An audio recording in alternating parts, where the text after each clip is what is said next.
வித்தியாசம் ஒன்றுதான், அது பக்தியிலும் தெரிகிறது. பாடல்கள், ராமன் என்னை குறித்து பாடும் பாடல்கள், அதில் எளிமை தெரிகிறது. அதுவே ராவணனின் பாடல்களில் அவனுடைய ஆணவம் தெரிகிறது. இருவரது பக்தியையும் என்னால் நிராகரிக்க முடியாது. இருப்பினும் என்னுடைய நிலைப்பாடு அநீதியை நிராகரித்து அறநெறியை காப்பது. ராமரின் பூஜை நிறைவடைய போகிறது.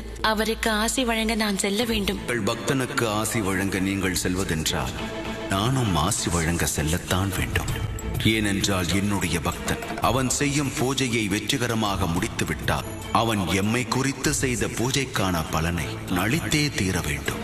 அவனுக்கு ஆசி வழங்க நான் சென்றுதான் ஆக வேண்டும். நம் இருவரின் ஆசி பெற்றால் இருவரும் சமமாகி விடுவார்கள்.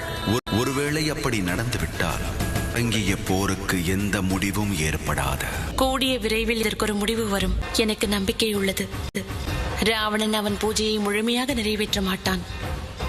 ஏனென்றால் பக்தியானது தியாகம் நிறைந்தது, பிடிவாதத்தில் அல்ல. ராமரின் பக்தி முடிவு செய்யும் தியாகம் எவ்வளவு பெரியதென்று இது இந்த உலகத்திற்கு ஒரு பாடமாகும்.